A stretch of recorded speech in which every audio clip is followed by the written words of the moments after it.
Okay. Just again, what's the subject of this lecture? You didn't read?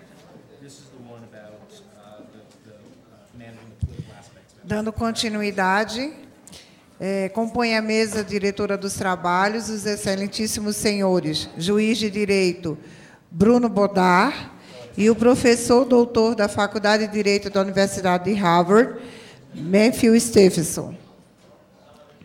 Bom dia a todos. Gostaria, primeiramente, de agradecer a presença de vocês.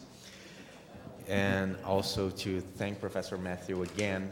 It's an honor to have him here. O professor pediu para que as pessoas viessem mais para frente, para as cadeiras da frente, porque a proposta é haver uma interação entre a plateia e o professor, e também que evitem a utilização do telefone celular durante a sessão.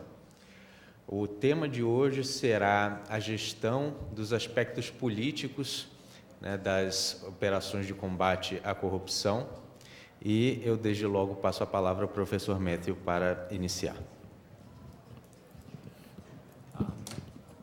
Before I get started, I'm going to speak from up here as before, but then I'm going to go down there and I'll probably need a microphone. Do we have that somewhere?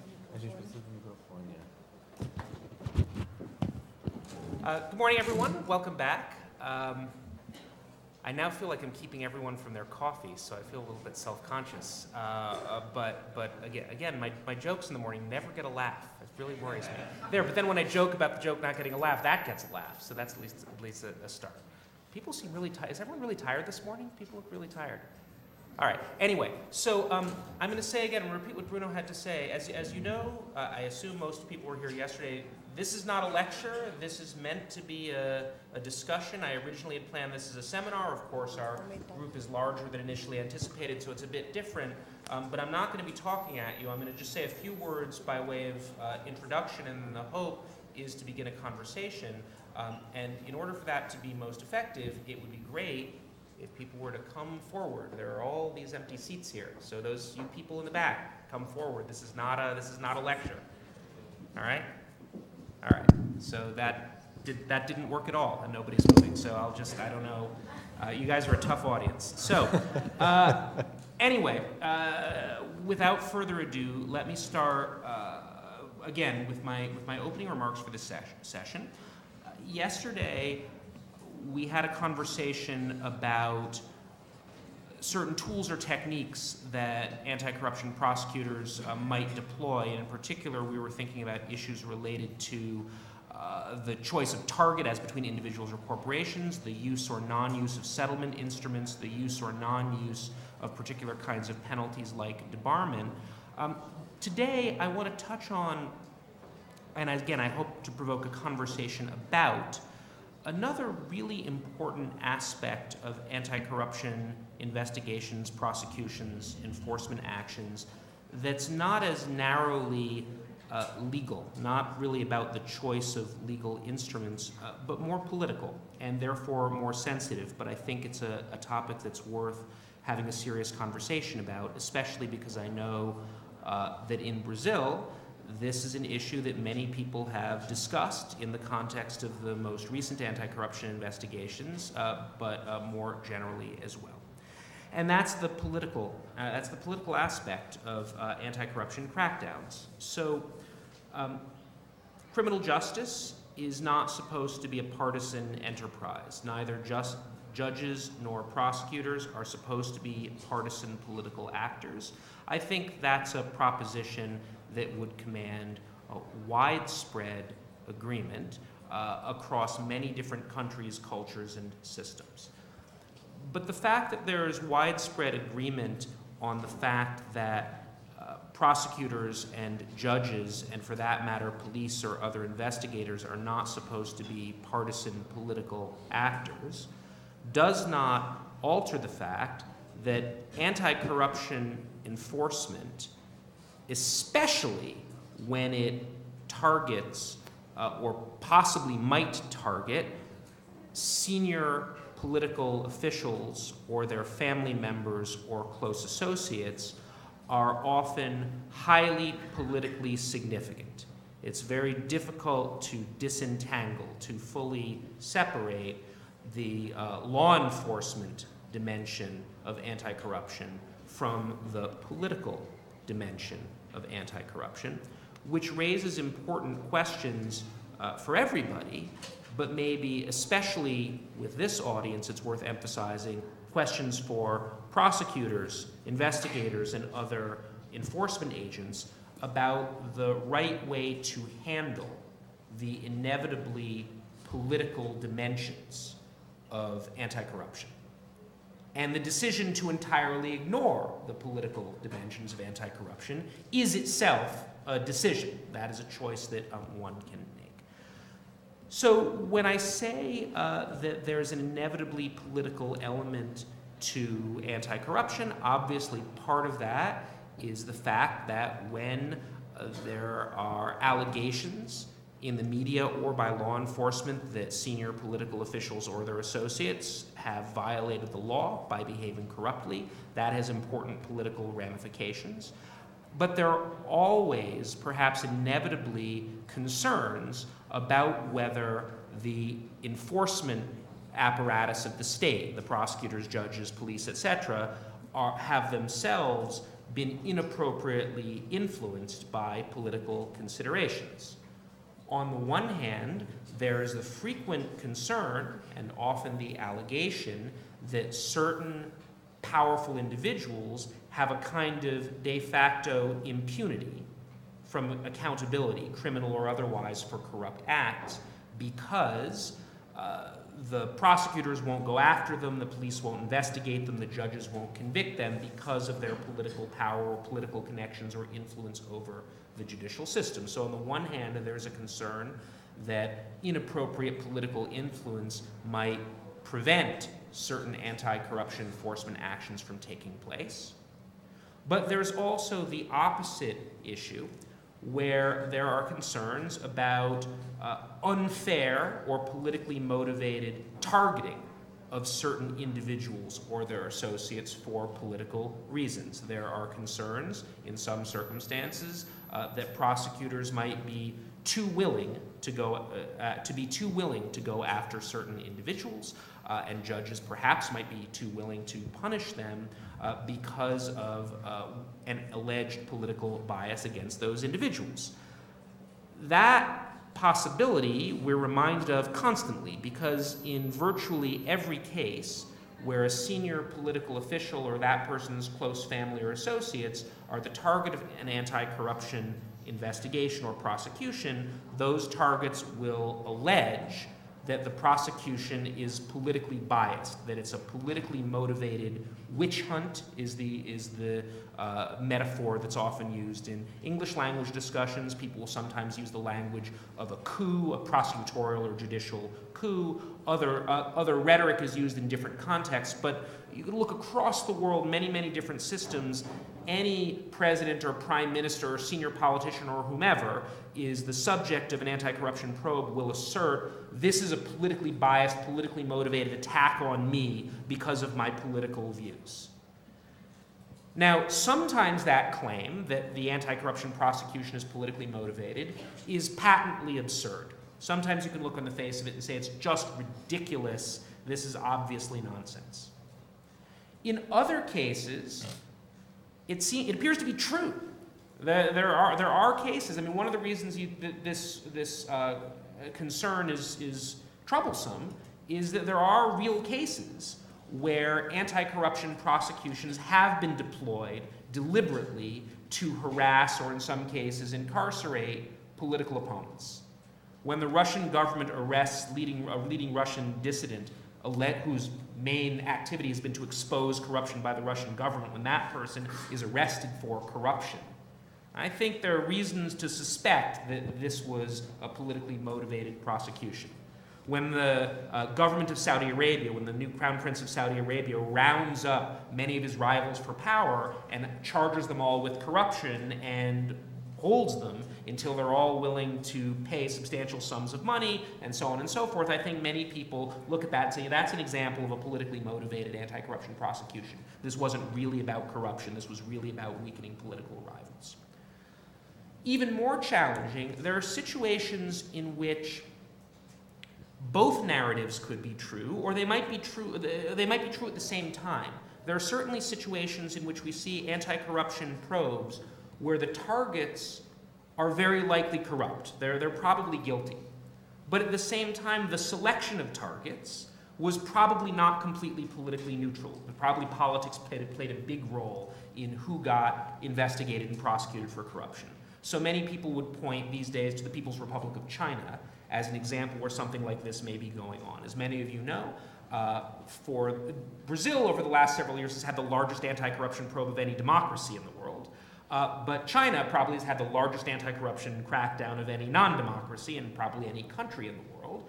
That anti-corruption crackdown, which has led to the punishment of huge numbers of public officials and some private sector actors as well, has been plausibly characterized as, if not politically motivated, then at least politically biased in terms of the affiliation of the people, especially the high level of people who have been nailed in that campaign. At the same time, it does not appear that the Chinese government is making up fake allegations against people that it doesn't like. The people who are being purged in this anti-corruption crackdown really do seem to have behaved corruptly.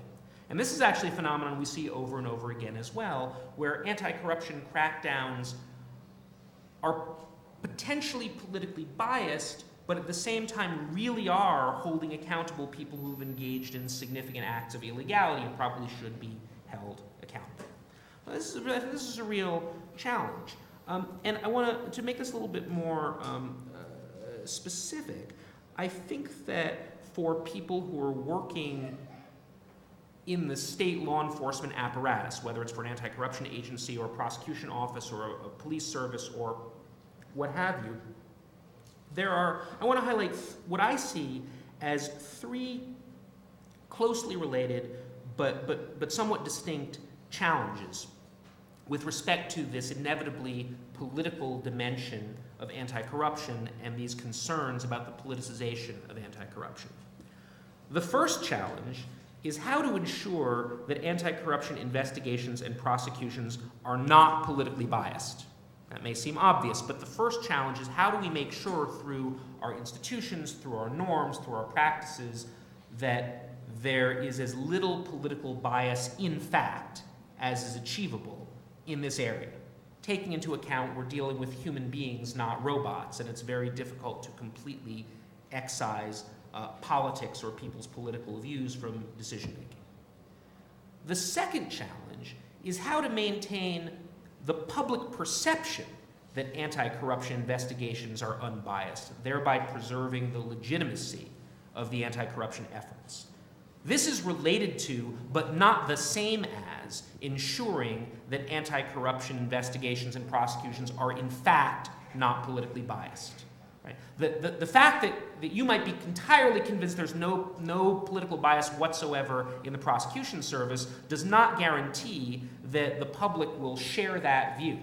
And so it's not enough simply to ensure there's no actual bias in anti-corruption enforcement. It's also important to be attentive to the question of how we, you, the system, can convince the public, or a sufficient segment of the public, that there isn't serious political bias in anti-corruption enforcement in order to preserve the legitimacy of those enforcement efforts in an environment where the targets will always assert that the political bias is real in an attempt to undermine the credibility of the investigation.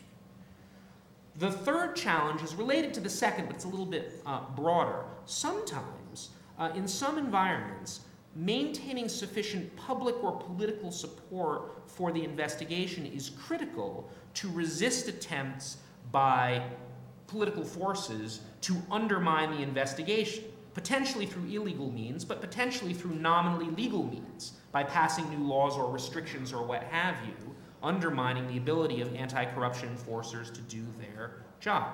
So in many environments, there's another challenge. The challenge is not just to maintain the appearance and the reality of political neutrality so that the enforcer's legitimacy is not undermined, but it's a more affirmative challenge to build or cultivate the kind of public support that will push back against, for example, the attempts to pass amnesty laws to protect politically powerful actors, or to pass new procedural laws to make it much more difficult for the enforcers to do their job, or to remove key anti-corruption enforcement figures through nominally legal means.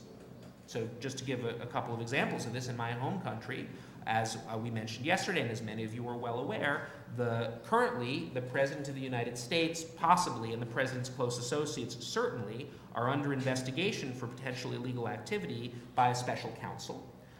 Unlike Brazil, where my understanding, based on what I've learned over the last few days, is that the prosecution service is autonomous and independent as a matter of law. The President could not simply, in this country, could not simply fire a prosecutor simply because the President did not like what that prosecutor was doing. In the United States, although there are some statutory and regulatory protections, in fact, the President has a great deal of freedom to remove, or the President's political appointee, the Attorney General, could remove the special counsel. And it is really political pressure as much as legal barriers that ensures the independence of that investigation. This is true in other countries as well. One of my favorite examples is Indonesia, where they have an independent anti-corruption agency, which has been surprisingly effective in pursuing corruption by a number of officials at high levels, including the police. The police have pushed back very hard against the Anti-Corruption Commission and have sought, in certain cases, to undermine it, sometimes through legal means, but very often through illegal means, through conspiring to try to frame members of the commission to break their power. And the Indonesian Anti-Corruption Commission has survived so far because it has cultivated broad and strong public support. People come out in the street to protest when the independence of that agency is threatened. So again, for anti-corruption enforcers, this is, I would describe, a third kind of political challenge. The first is to ensure there's no actual political bias. The second is to maintain the perception of political neutrality. And the third, at least under some circumstances, is to maintain enough public support that the targets of investigations and their allies are not able to undermine those investigations through legal or illegal means. So I'm going to stop talking soon so we can turn it over to, I think, for me, the much more interesting and I hope more stimulating part of this conversation, which is really the conversation part. So, but I want to maybe transition to that part of our discussion by putting on the table a few more specific questions. And they're questions where I would really like to hear what you all have to say. I recognize it may be a little bit delicate since you all, well, not all of you, but many of you are prosecutors or judges, and I'm asking you to reflect openly about what you think about these very delicate issues regarding the conduct of prosecutors and to some extent judges, but I hope you'll be willing at least to talk about this at a general level, even if it's a little bit uncomfortable to talk about specific instances or specific cases. So the first question I want to put on the table for consideration is how much, if at all, should prosecutors consider political factors or public opinion-related factors when making decisions about whom to charge, when to charge them, and so forth. Now, one might instinctively say never, and that's possible.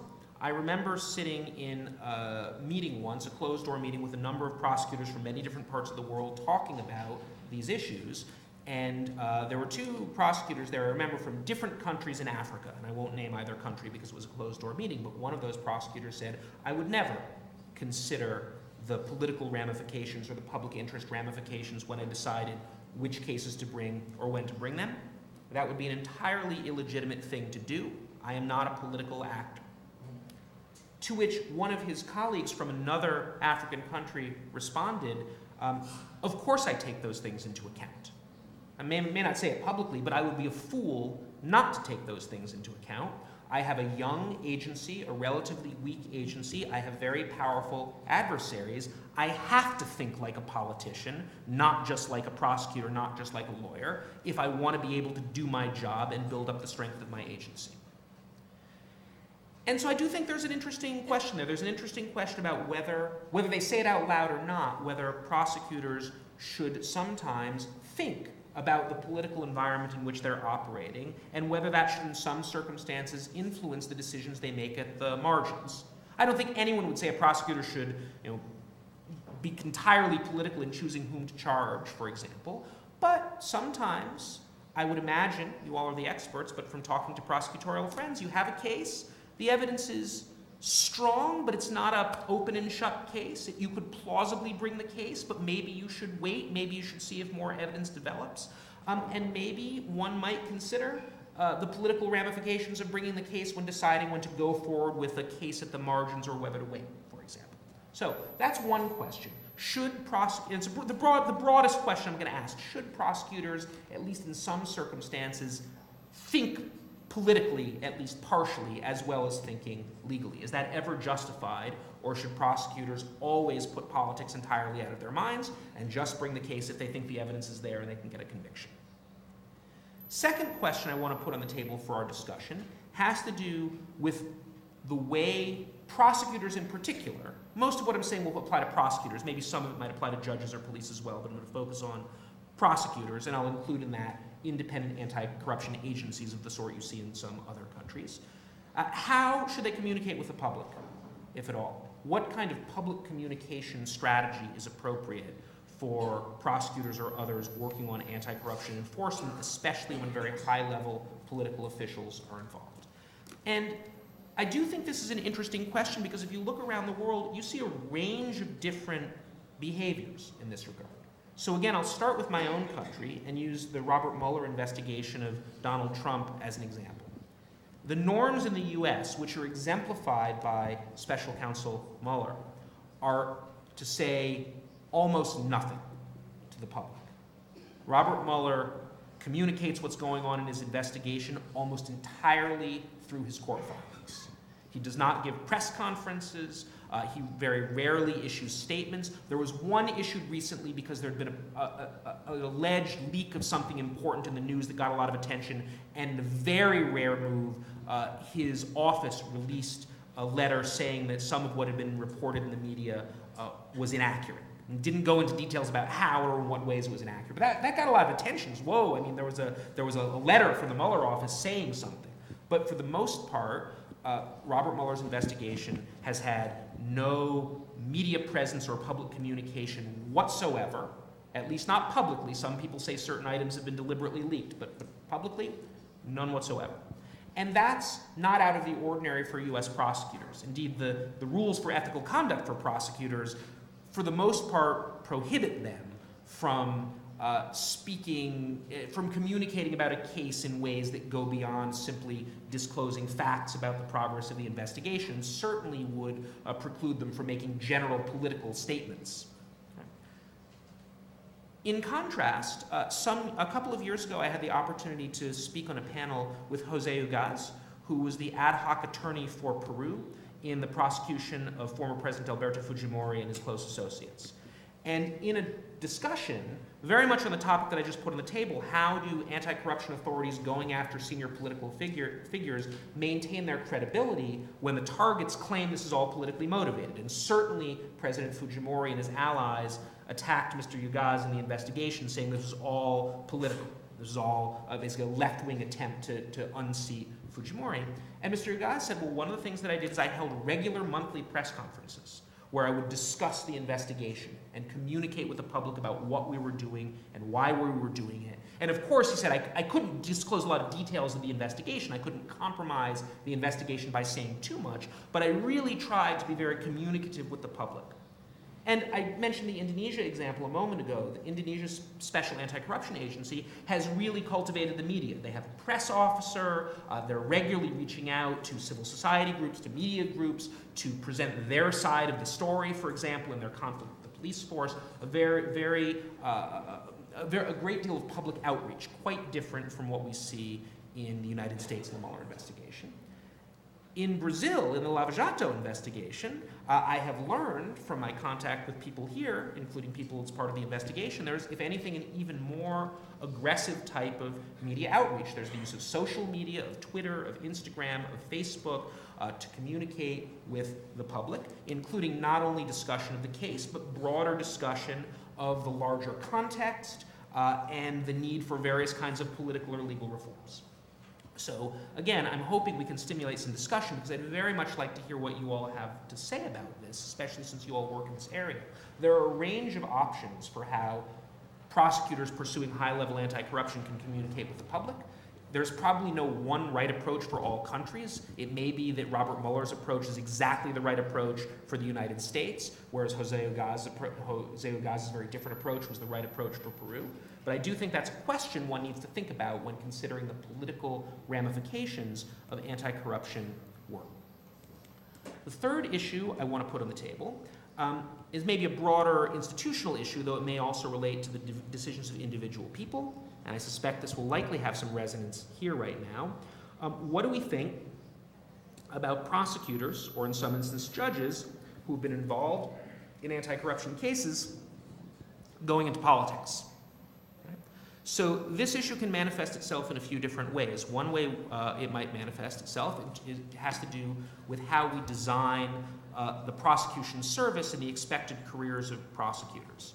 So in the United States, federal prosecutors are appointed, but it's part of a political process. There's not an autonomous service. They're appointed by political actors. At the state level, some prosecutors at the senior level are elected.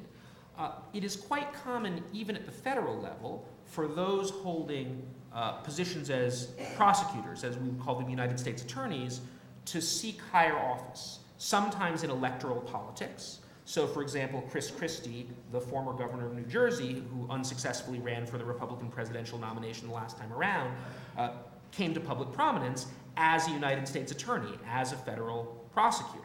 And he is not unusual. Merrick Garland, who's a Court of Appeals judge on the U.S. Court of Appeals for the D.C. Circuit, was appointed to the U.S. Supreme Court by President Obama, although his nomination was blocked by the Senate Republicans. He became prominent as a federal prosecutor. He was the lead prosecutor in the terrorist attacks on a federal office building in Oklahoma City. It's quite common for U.S. prosecutors to seek higher office, to be appointed to be judges or to run for office. Well, in Europe, I am told, though I'm not an expert, but many European judges and others have explained to me that in Europe this is extremely uncommon, that the prosecution service is really a civil service branch. People get promoted up the hierarchy, but it's relatively uncommon for prosecutors to exit that civil service track and pursue a political career. And it's worth thinking about, from the perspective of anti-corruption, what are the advantages and disadvantages of these different kinds of systems? Do we want a system where individuals might think that a prominent position as a prosecutor and possibly involvement in an anti-corruption case might propel their political careers? Or do we want a situation in which the expectation is that prosecutors stay out of politics? And there's a trade-off here. On the one hand, there are great dangers to politicians being political actors, and those dangers are probably obvious. If you're concerned that anti-corruption prosecutions might be overly political, that prosecutors might be overly zealous, you might have that concern all the more intensely if the norms or expectations is that prosecutors, especially if they crack a big case, can go on to run for public office. You might also worry that even though the prosecution service is nominally nonpartisan, prosecutors who are thinking about a future political career, right, that, again, they're not robots. That might infect and potentially bias their judgment even if they're acting in good faith when they're choosing, who they might go after. So there are some real concerns from the perspective of anti-corruption of having a prosecution service where many people have an interest in either political careers or being appointed to the judiciary through a political process. On the other hand, there's a concern with the more traditional European civil service model that there will be excessive passivity and not enough enthusiasm about cracking the big case and taking down the big politicians. Because if you're a civil servant, that just creates headaches. There's no real personal advantage to doing it.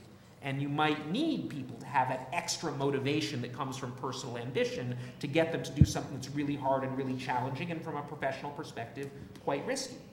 At this same closed-door conference with all these prosecutors where the two gentlemen from Africa disagreed about whether they should be political, another participant in the conference described, in that person's perspective, the difference in the reaction between a US prosecutor and a continental European prosecutor, if that prosecutor has land on her desk a file that indicates that a senior politician in the relevant jurisdiction may have engaged in serious wrongdoing. And the person said this kind of is a joke, but it's one of those jokes that captures a kernel of truth. The claim was the American prosecutor sees that file that says a senior politician under your jurisdiction may have engaged in high-level corruption. The American's reaction is, yes, this could make my career. I'm really like, let's go.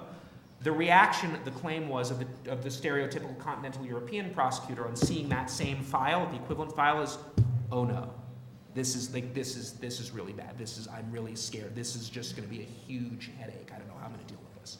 So there may be this trade-off between a system that fosters a lot of autonomy, but may also foster maybe too much passivity, from a system that really harnesses people's personal ambitions in ways that may be good in some contexts, but may also have some not so positive consequences. And I want to maybe close my opening remarks by noting, and again, I know this may have resonance in Brazil, and those of you who did the reading will know what I'm alluding to if it's not already obvious. When an anti-corruption investigation already has developed a strongly partisan perception, whether fairly or unfairly, if there are maybe additional constraints that ought to be imposed on people who have been involved in those investigations, so as not, in terms of future political activity, so as not to compromise the perception that the investigation is politically neutral. And I don't have a position on this, but there is at least a plausible case to be made that there should be more either formal restrictions or informal understandings that those who have been involved in such cases might be extra cautious about becoming politically active. So instead of trying to go one issue at a time, I put all of these issues out on the table, but now I'm going to ramble on for just a few more minutes so you all know you should start thinking about the questions or interventions you want to make and be ready so we don't have dead silence, and I'm going to continue to talk for no particular reason for another 15 or 20 seconds so you can all have your questions ready, and I hope you're all doing it. But the point is, I want us to talk, well, I hope you will all want to talk. This is your time more than it is my time. I hope you will be willing to share your views on, again, these three principal questions I want to put on the table. First is, how much or to what extent or how should prosecutors consider the political context of their anti-corruption decision-making? Second, how, if at all, should prosecutors communicate with the general public on that continuum from completely tight-lipped to tweeting 7 times a day? And third, what do we think about those who've been involved in anti-corruption investigations as prosecutors or judges pursuing either a political career or a career that implicates the political process? Should that be restricted? Should it be the norm? And I'm very interested in what you all think the answers to these questions would be in the Brazilian context. I've deliberately talked about this at a more general level because I'm very conscious that I'm not an expert in Brazil, that on all of these issues there's great disagreement in Brazil right now, and it would be arrogant and presumptuous of me, I think, to say here's what I think Brazil or what Brazilian prosecutors ought to do with respect to any of these three questions. But I'm fairly sure many, if not all of you, have opinions on this, and I would love to hear some of those opinions, starting now. Let's see some hands. And I'm going to come down from up here because, again, this isn't supposed to be a lecture, so I'll wander. I think we have another microphone over there. I've got one here. Who will... May I ask people to come forward? No. I'm going to come down just like, yeah, I'm going to come down, I'm going to walk around, and we'll have awkward, painful silence until someone is willing to get things going. Yay! Great. Kick us off. Good morning, Professor. Well, I think I'm going to focus on the first question, right? I'm a federal prosecutor. I work at car wash in Rio, so I feel more comfortable with the first question. So I think we can say that criminal law is essentially about defining what is permitted and what is forbidden. I think we can all agree on that. And so it's essentially about what you can seriously expect from the person who is next to you. And so take this into consideration what people think, what people expect is important. Because criminal law, after all, it's a way to analyze what's right and what's wrong. And this political scenario belongs and also influences the deterrence effect, especially in the way people see the sense of impunity. When you go after political office, you give back, you make a feedback that these people can be they will be responsibilized and they will be accountable or else. So I think public opinion should not be the focus, not a compass, but it has to be taken into consideration because it's closely related to the deterrence effect. If you don't signalize properly what you are doing and what is forbidden and in what extension and to whom this is forbidden and to whom it's not, you're going to fail. Criminal law is going to be pointless. So, thank you. Others on this? Great, please. So, adding to her point, on the other hand, when you talk about the judiciary power, we are like facing with our backs in the wall. Why? Because our National Code of Conduct forbids public manifestations about current case. So, and it's not rare when you see some judges making some comments on social media, receive a lot of criticism. In my case, for instance, what I used to do, so every time I have a big case, I just make public the decisions, because what I have to say is there. And in my opinion, if we talk a lot about big cases, in case of the judges, we may breach our impartiality. Not for me, but for the third view. I think for the judge, the situation is a little more sensitive. Yeah, oh, please.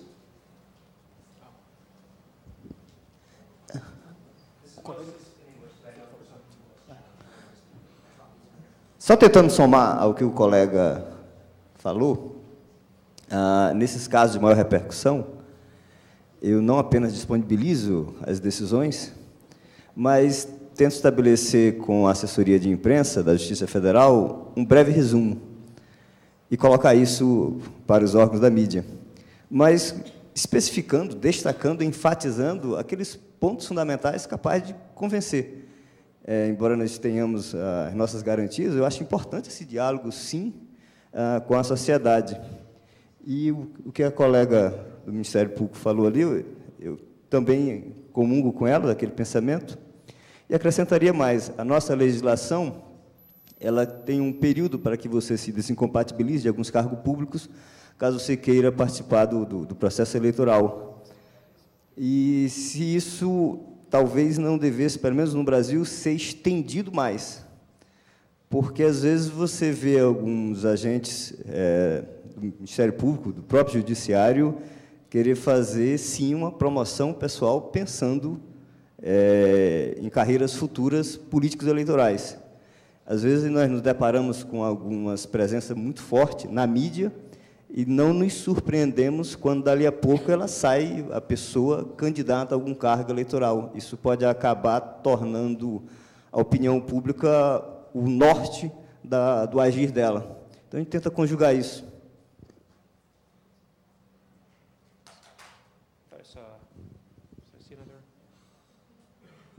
Oh, yes, you have the microphone, right? Yes, please. As we were talking yesterday, Professor, we as judges, we have an ethical code, so we can't talk about ongoing cases. So for us, think about relation with the media, it goes in a restrictive way.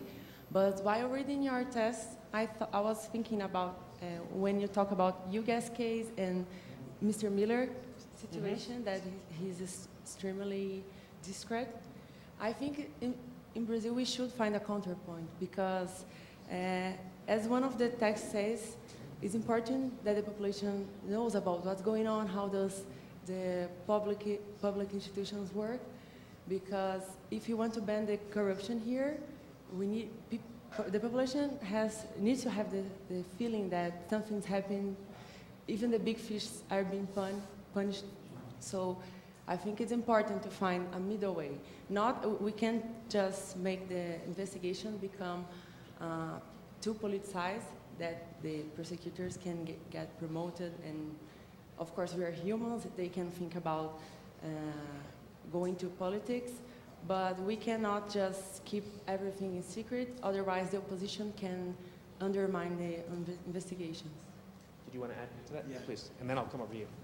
Okay, I agree with my colleague. I just would like to point that when you have a big case like car wash operation, for example, your life as a federal judge, your personal life can be destroyed, and sometimes the political field is the only way out.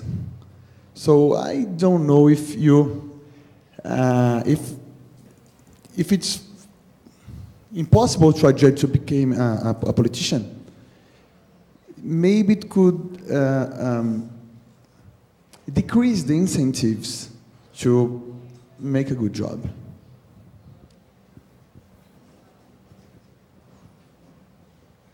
Neighbor Pontes, federal judge. I see as the traditional media is changing, the importance of the traditional media to influence the public opinion. So, in general, and from the last decades, you have the power of those TV broadcasters that have enormous influence in the public opinion. And most of the time they were biased politically, and the general public would not a proper opinion, but the opinion that the politician and the economic power would like to impose. Mm-hmm. And nowadays I see that we are facing a different time with social media, and this new instrument could help to give a independent view, but on the other side, it has the dangers of fake news to influence the whole process wrongly. So I agree with her, we need a compromise, but we are facing a very difficult time about how the media could influence politically the outcome of those investigations. Please.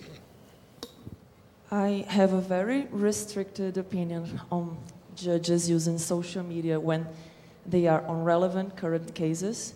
So I think we can think about institutional arrangements that limit or ban, like for quarentena, em português, não sei se, I don't know how to say this in English, but to ban them from running to electoral positions, like for 2 years, after they leave the case, or even in places in the executive branch. I have this restricted vision because we are in such a polarization, and every opinion of the judges and prosecutors is so relevant in the democratic dynamics.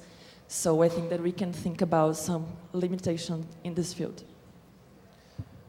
Great. That provoked a bunch of hands, so that's great. I have thoughts on this, but I'm more interested in your thoughts. So continue. I don't know if there is a problem about a judge or a prosecutor becomes a politician. I think the problem is that we think there is a social sense, a common sense, that politicians are evil. They are bad people. So I don't think there is a problem that a judge or a prosecutor becomes a politician after some time. I think the problem is the social sense, the common sense about the politicians today. Not necessarily they are evil. They could be good people. We expect they could be good people. They could be great things for our country. So I put this thing that maybe it's a good thing. It's good for that. Do you want to respond to that? I have a very good opinion on politics, and I agree with you on that. My point is, how can you see a politician that is wearing robes? And how can you see a politician that is making political activities while prosecuting people? This is the evil side of the thing. Because once you are officially a politician, this is okay. You go to public opinion scrutiny and you are on the game in an open way. But on the other hand, maybe you are making your activity on political timing, but this is not open and this is not put to population scrutiny, even the political debate. I'll give you a chance to reply to that, and then we've got someone in the back. Okay, it makes sense, the honesty of the job of a judge or a prosecutor in doing this job before getting in the politician.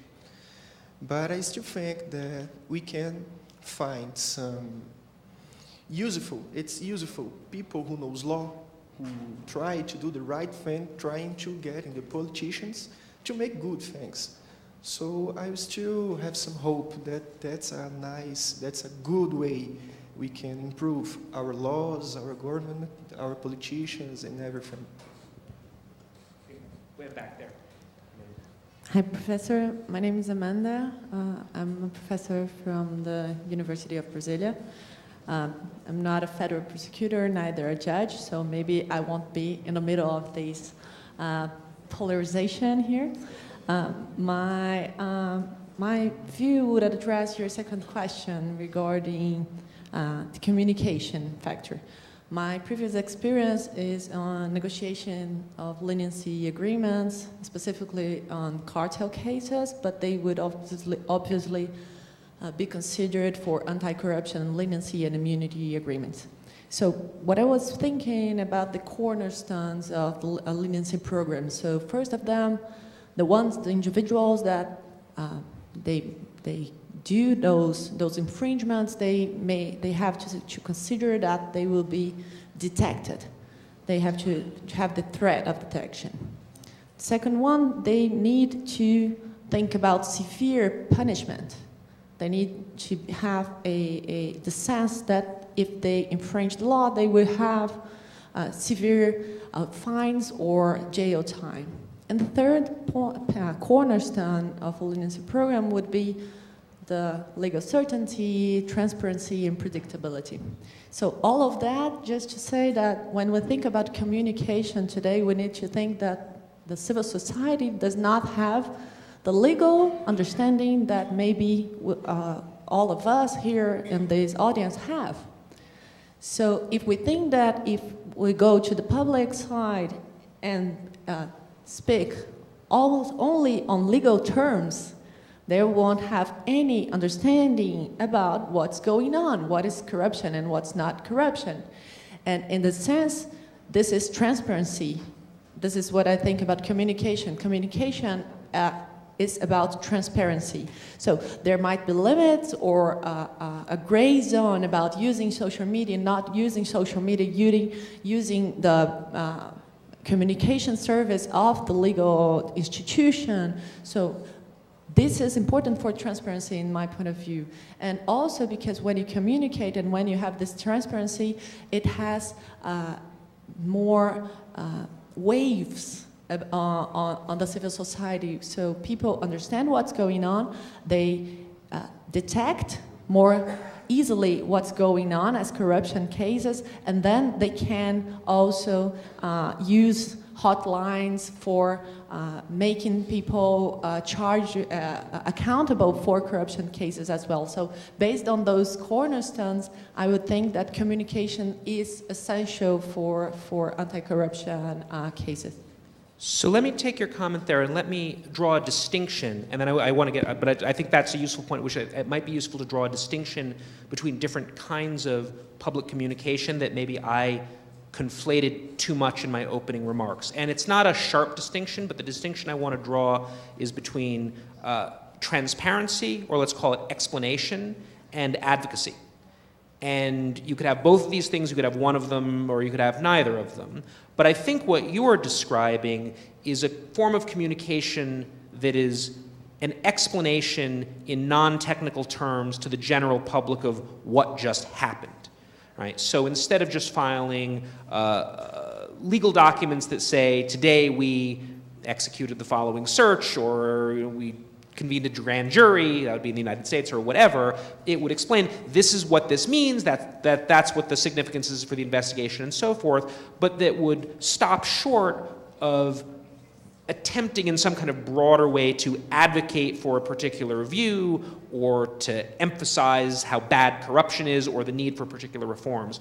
And again, I am not taking a position either way on any of this, but maybe when we have this conversation about communication, it would be a useful distinction to have in mind. That is, and I think this comes back to the comment we heard earlier from the judge, there's some kind of transparency or use of media that's basically, can we explain this in ways that non-lawyers, maybe even people who are not that well educated, can understand?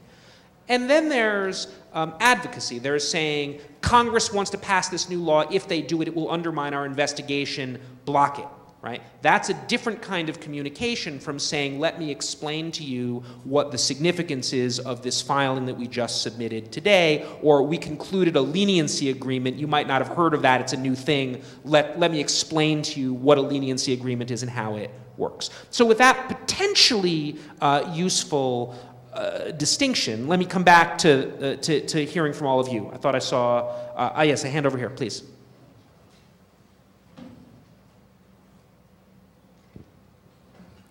Hi, good morning. So I have a commentary and a question.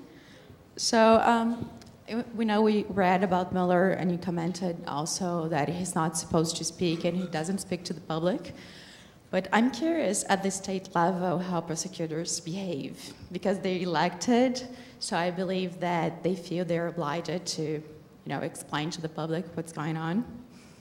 But in Brazil, I'd like to address a specific issue here, is that especially in the Supreme Court, or even in cases like Lava Jato, everything is TV broadcast or YouTube broadcast. So I think it makes a big difference in judgments, because the Supreme Court is discussing an issue, and actually, after a while, these Supreme Court members became very famous. Once I was in a bakery here in Brasilia, and Joaquim Barbosa, everyone started applauding him. So, he was on TV, during the whole day, and people were discussing what they said. And then he had a big discussion with another judge, and everybody was discussing that. So after they decided things should be broadcast, I think it's, it took that path and it's gone. So after that, you have to explain things because it's already in the public. And I know in the United States, things are very, very different. I know, for instance, in the California Supreme Court, their judgments, the moment they decide, the doors are closed. So it's totally different in Brazil when you see people discussing. So I think that in the way that we communicate with the public, even though you as a judge, you try to have maybe, you decide that you shouldn't make commentaries in your social media and everything, but if you're in a high profile case, everything you said in a hearing, maybe it's gonna be out there in the internet. So the short and oversimplified answer to your first question is there are differences between the way federal prosecutors behave and the way state prosecutors behave that are likely due to the fact that state prosecutors are elected. They are much more overtly political. At the same time, there are still certain restrictions on what they can say. They're not supposed to transgress, partly because of concerns about the jury, right? If a case is ongoing and the prosecutor says a lot of stuff in public, that could contaminate the jury pool. But there have been certainly instances where prosecutors, especially at the state level, have gone up to the line and sometimes have gone over it in making very broad statements about cases that they really shouldn't have.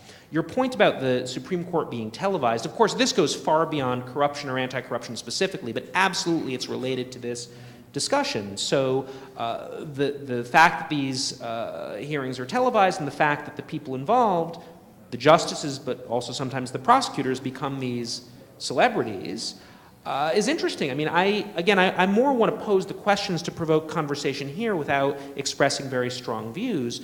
What I will say is, first of all, in the United States, as you may know, TV cameras are not allowed in the courtroom. At least at the Supreme Court, no TV cameras. Audio recording is permitted, so you can actually listen, but not as many people would just listen to the audio recording of a very long conversation. And the existing Supreme Court justices are adamantly opposed to allowing TV cameras in the courtroom. I think their concern is that it would create too much playing to the camera, that there were both the lawyers but also the justices. And there's this sense that it would be not good for the argument process if people were thinking maybe subconsciously which clever thing that I say might end up on the evening news or these days go viral in social media, as opposed to really trying to ask the lawyers. Now, my personal view, having spent some time in the US Supreme Court, is there's already a little too much showboating and asking, trying to get clever things to get a laugh into the argument. But that's very much the view. Now, to the more important aspect of your intervention, the fact that, and this nicely builds on some of the other comments, when, to some extent, judges, but I think more we're talking about prosecutors here, are open in this way, or using social media, or in the media, and so forth, it certainly raises their public profile in ways that may be good, may be bad, and I'm really interested in hearing what people think about this. And on the one hand, there may be concerns that people do start thinking about their public image or their future political career or whatnot too much. Maybe the attention goes to their head, maybe it distorts their judgment. On the other hand, I could certainly see an argument that in a country where corruption is pervasive and people feel like they're just being crushed by all this, having some heroes may be a good thing. Maybe a good thing both for maintaining public support for the operation. It may also be good for giving people hope. Maybe it's not such a terrible thing that certain figures emerge as symbols of the fight against corruption. And the hope is that they can maintain the appropriate degree of humility and professionalism.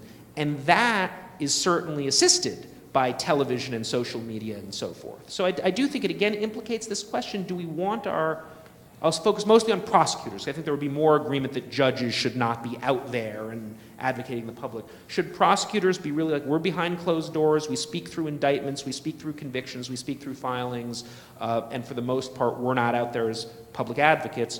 Or should, in some circumstances, these people assume more of a public profile? And again, there's variation, and I think TV cameras and social media feeds into that. Luana, I saw your hand there, please. Maybe under normal circumstances, we could expect a more discreet behavior from a prosecutor. But the car wash operation, and maybe also the Mensalão one, showed that we are living a very pervasive, a very systemic situation of corruption. Car wash showed that almost all important politicians are involved in bribery schemes. So there are many strong forces pushing against the corruption fight. So we are not living under normal circumstances. Our institutions are still learning how to deal with this kind of corruption, with pervasive kind of corruption that we have in Brazil. So maybe it's too naive to think that being discreet and being behind doors, prosecutors will succeed on this fight. So I think that now, in the moment we live, it's necessary to have a more aggressive and more and go to the public and try to have the public behind us, supporting. We know that historically we know that countries that went to a aggressive fight against corruption ended failing. Mostly because the population at some point stopped supporting. So we try here not to follow the same not successful examples. We try to do something different, and I think that it was essential for the good results that the operation had so far, to have the public in our understanding what is happening and supporting the measures we take. Where's the other microphone? There are a bunch of hands. So the microphone made its way over here, and I've been focused over here. So let me get a couple people over here, and then I'll come back to those of you here. I'm thrilled that so many people are jumping in. So the gentleman behind you, and then to you. Great. I'd just like to add something that I think there is a strong connection between transparency and the political bias. I think the more you can get from transparency on the side of when do we have to disclose a new fact. A car wash operation had a strong criticism on that. And even though I don't agree much that car wash operation had a political bias, that was a common criticism, saying, listen, you disclosed a new information right a week before an important political fact. We'd have important voting on the day after, and you disclose a new search warrant. I don't know. So, and it's not clear for general public, even though all the explanation on the case itself, it's not clear for the public when or why the prosecution office had to disclose that new fact on that day. And that affects a lot this perception of political bias on an important corruption investigation. So we should think transparency as a tool to make sure that we don't have a political bias on important investigations, because we're having a good explanation. Prosecutors are going on the press, on the media, to explain, also the federal police, to have journalists specialized on these cases, playing full-time, following these cases. So I think the media is covering quite well and explaining quite well the case. So that's not the point. I think transparency should help more to explain why some decisions were made on that specific timing. So, yeah. Acho que até seguindo um pouco a linha.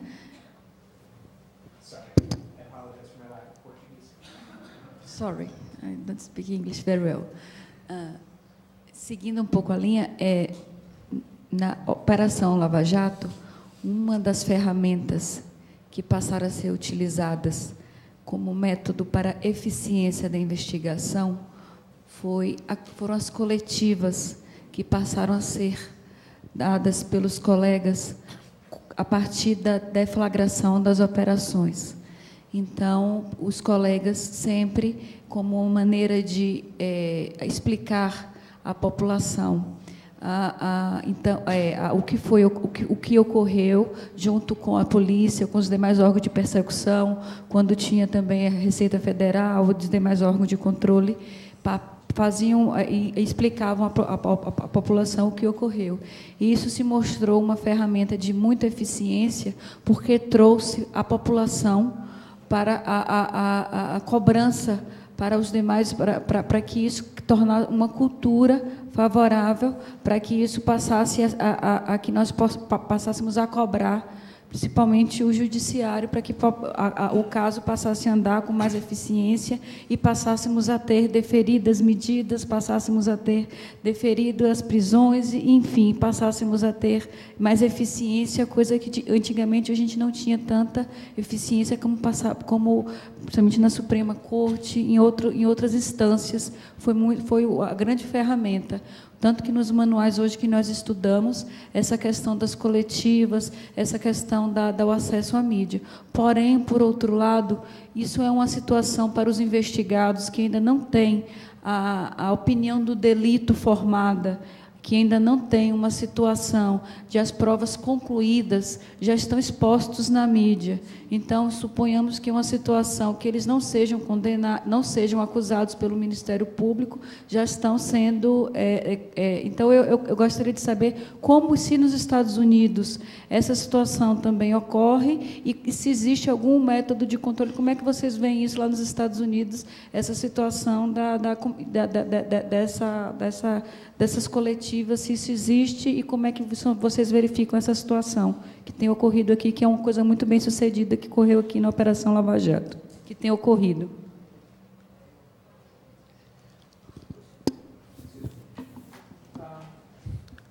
So I'll try to give a brief answer to the question at the end, but I think most of your intervention was very useful just in terms of your evaluation of the situation in Brazil. As I said earlier, in the US, in the federal system in particular, prosecutors don't give regular press conferences in the same way that the Lava Jato team here did. There are occasional press conferences, but usually they're to announce that charges have been filed or to announce that the case has been resolved. But often, sometimes that's done in a press conference, often it's just done in a memo.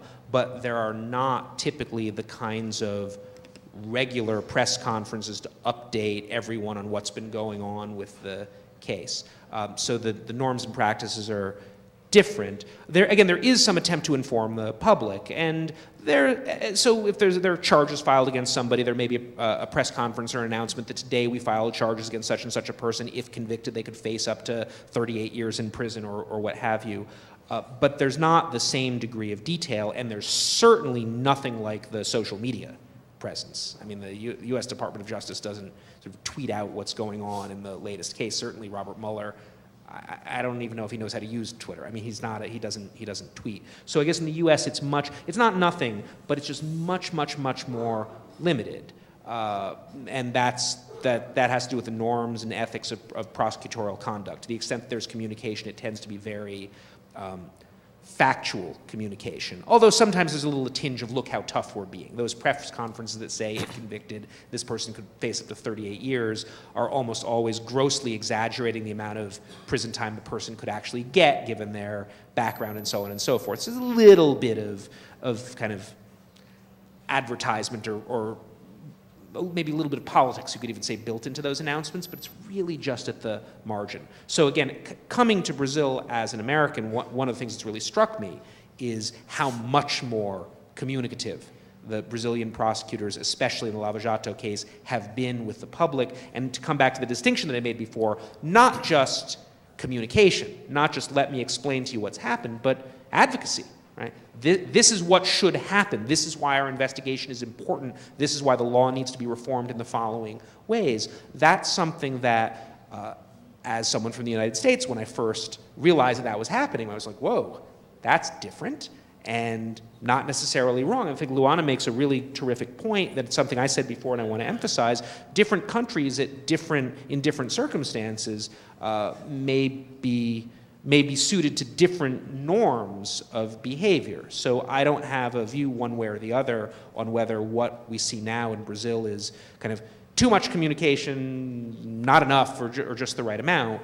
But it's very different. Maybe that's the thing I want to really emphasize. It's very different in ways that it should at least spark some self-reflection about why are we doing this? Is this the right thing to do? What are the advantages and disadvantages? And this is just a morning conversation. I'm not going to resolve this, but one of the reasons the organizers, I think, put together a session like this with all of you in the room is to start provoking some of those conversations about what's the right way to deal with this issue against the backdrop, as I emphasized in my opening remarks, of a setting where these kinds of anti-corruption investigations are inevitably political.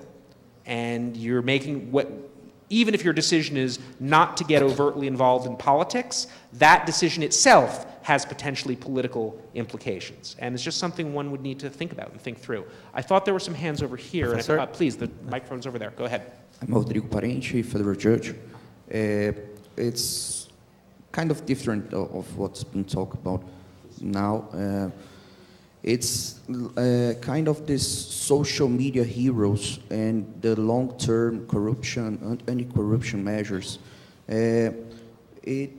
I think it's a risk of these so-called heroes or called heroes to become become a political, have a political office, because it may take a public opinion of, well, he was doing this because he wants a political gain. So I kind of leave a question, how the anti-corruption measures will not be undermined by this transition between regular civil office and the political office?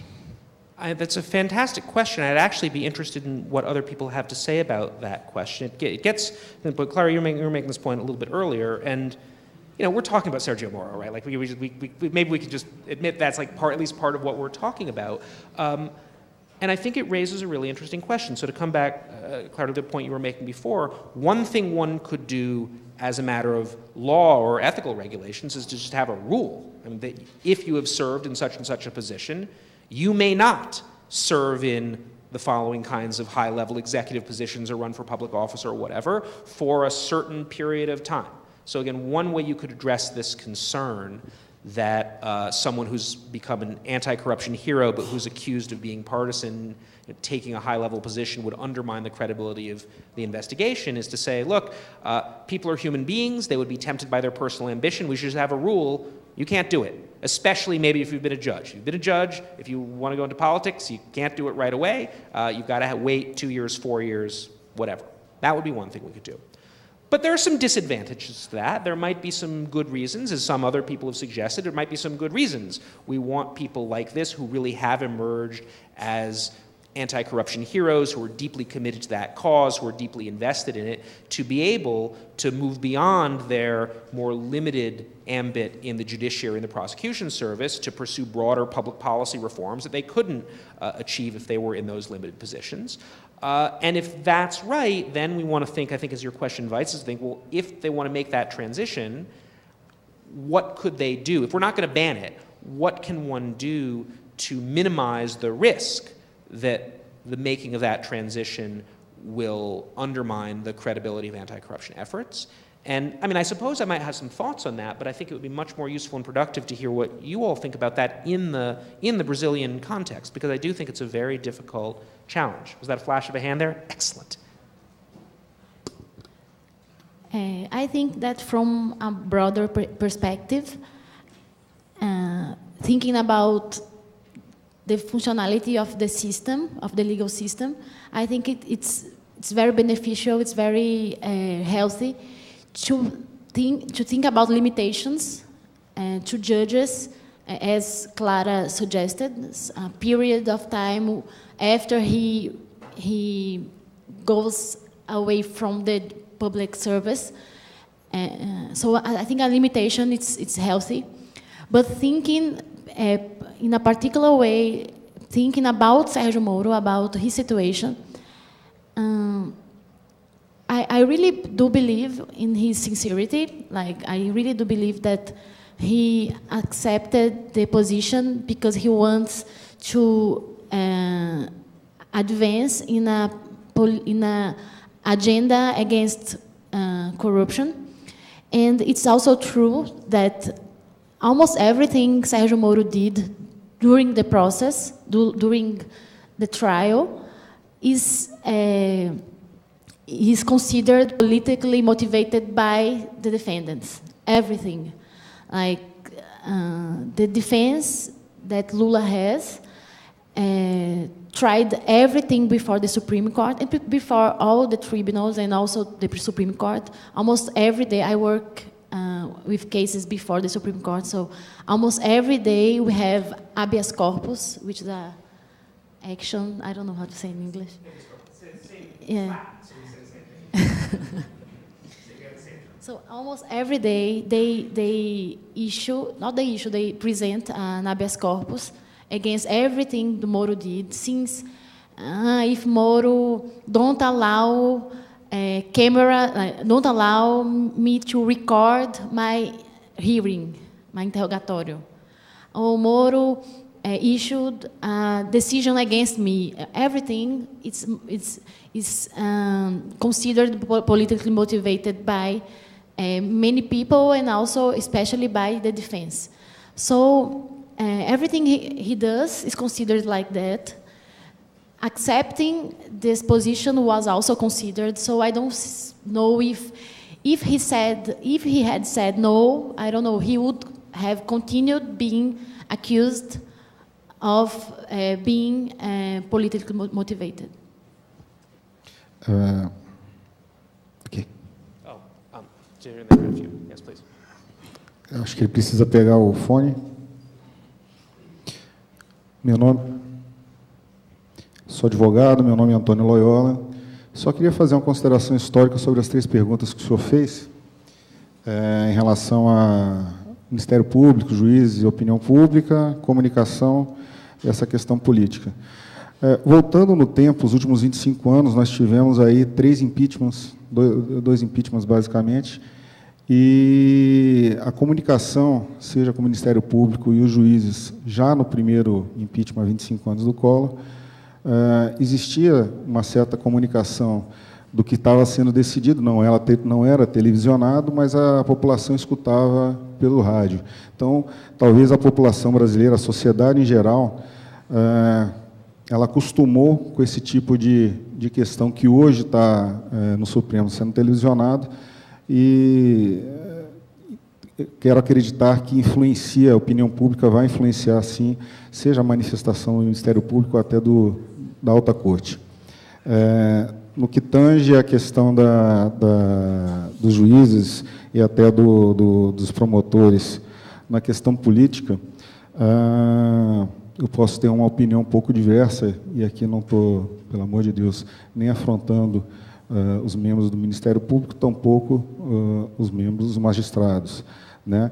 Mas nós tivemos há pouco uma corregedora nacional, Helena Calmon, que, não sou eu que estou dizendo, ela já fez várias entrevistas dizendo que a opinião pública, sim, interfere no Judiciário, interfere no Ministério Público, e que, se para chegar às casas mais altas, às cortes mais altas do Judiciário, evidentemente que a questão política é relevante. O que eu quero chegar com isso? É que é inexorável que questões políticas e questões da opinião pública, elas são relevantes, seja para o magistrado, seja para os procuradores. Mas, naquilo que se vê em relação à comunicação, seja dos magistrados e até dos membros do Ministério Público, entendimento que eu tenho é que há que se ter um pouco de ponderação. Vejo que poderia ser um pouco, para determinados juízes, um pouco mais, poderiam se comunicar melhor, e aí não estou falando nem de ministros do Supremo, tampouco do STJ, ministros, juízes como um todo, já em relação aos membros do Ministério Público, seja a questão Lava Jato ou não, a própria atual Procuradora-Geral da República hoje tem uma comunicação um pouco melhor, mais comedida, e que não explora tanto essa situação, que, a meu entendimento, e obviamente é uma questão pessoal, fala menos e age mais. Seria só essa questão que eu queria colocar.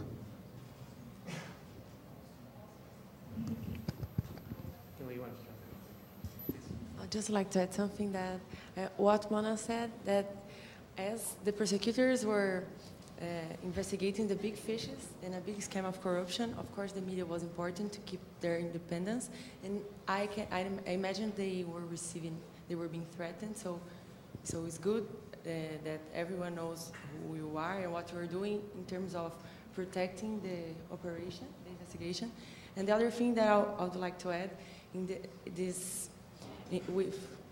about what Luana, Clara, and Arthur said about judges and prosecutors that go through politics. Of course, I agree with what you said, Arthur, that of course there are people that want to do good things for the government, as Luana emphasized, and maybe a solution could be a quarantine, as Clara said. We judges, when we want to start working as lawyers, we need to quit, and we have 3 years of quarantine to work as a lawyer in the area we work. So maybe a period of time could be a solution.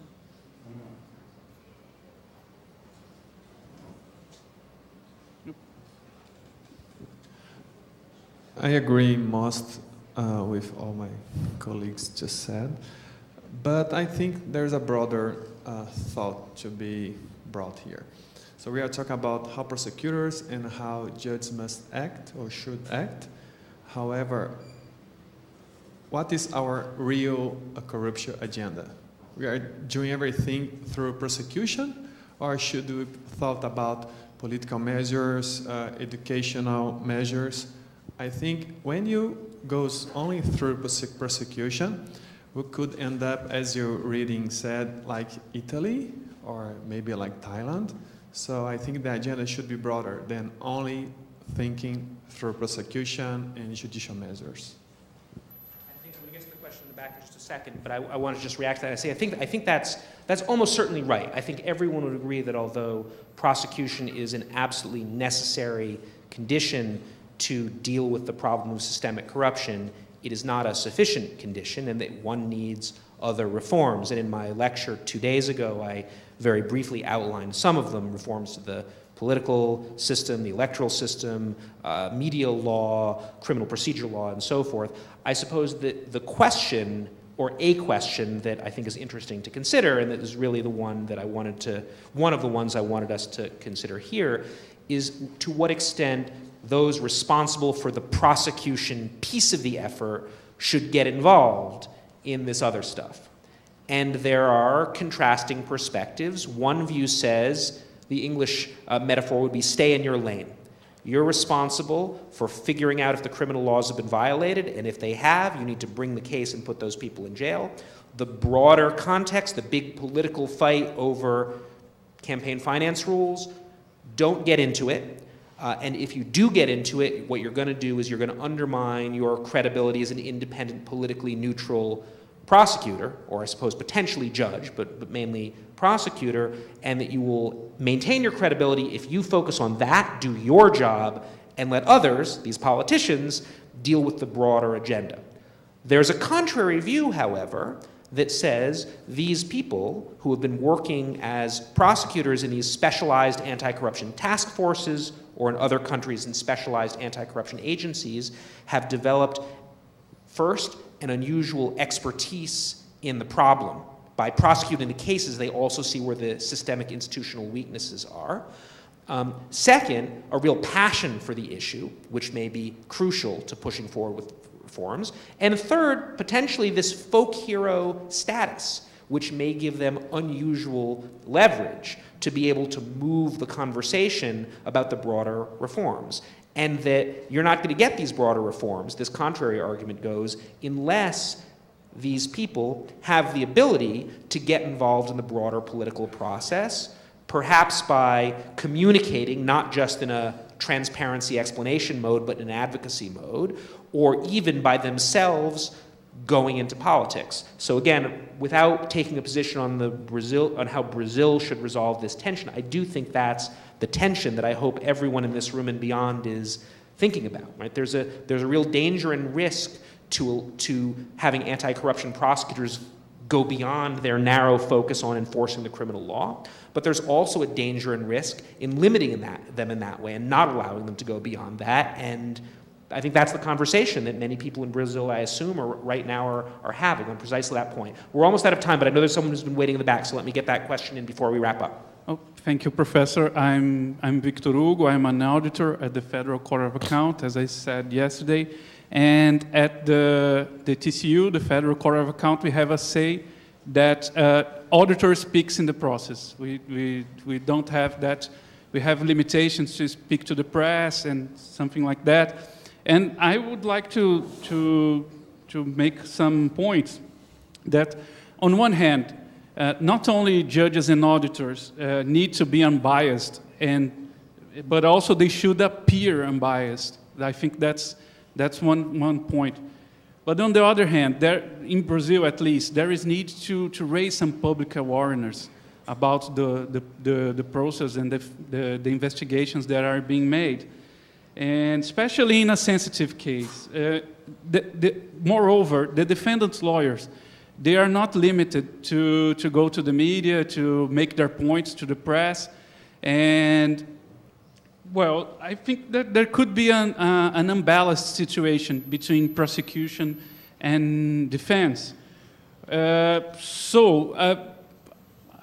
may think, that's what I think, that one possible solution to this problem could be the full transparency of the procedure, of the criminal procedure, after the investigations are finished. You know, when all the evidence have been collected, the prosecution has already made their case and filed the case, so there could be the full transparency of those evidence.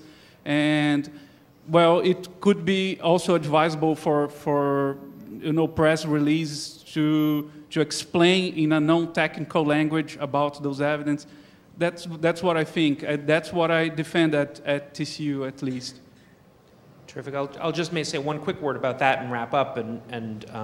Well, two quick words. The first is that, as I think you recognize as you make the comment, there's some tension between your first point, which is that prosecutors and judges, like auditors, need to not only be unbiased but appear to be unbiased, with your second point, that they may often need to talk to the public and advocate to the public, because it's precisely the talking to the public and especially advocating to the public that creates risks of appearance of bias, at least potentially. Now, the second thing you say about the desire for full transparency, I think that's intriguing.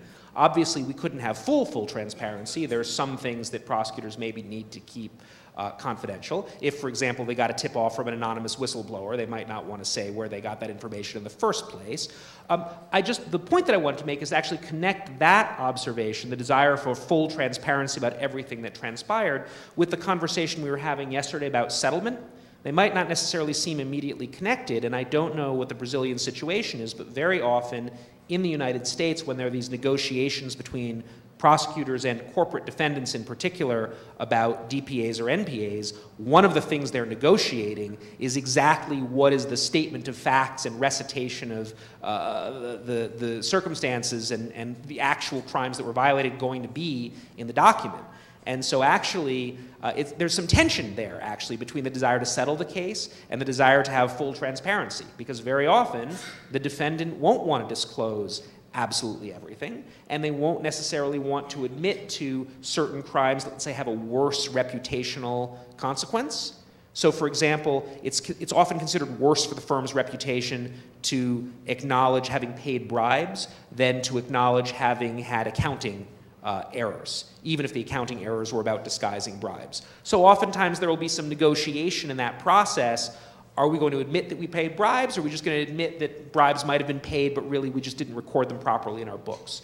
So I think I'm glad, actually, it's a nice point in which to end, because it in some ways that point highlights a connection between the conversation we're having today and the conversation we're having yesterday, and perhaps some tension, at least on that point, between the desire for full transparency and the desire to settle cases. But really, I think it was a great conversation. Thank you all for your interventions. Obviously, again, this format is not the ideal format for really going deep and engaging with each other in an intense way about some of the controversial issues, but I hope that the conversation and the many very useful interventions from the audience will provoke further conversations over lunchtime and beyond about these important issues, and it's just very encouraging to see how much thoughtfulness and self-reflection there is on these hard questions in Brazil. I apologize for running 3 minutes over time, but we will end here. Have a great lunch, and I look forward to seeing all of you tomorrow for our final session, when we'll talk about the role of democratic elections in the control of corruption.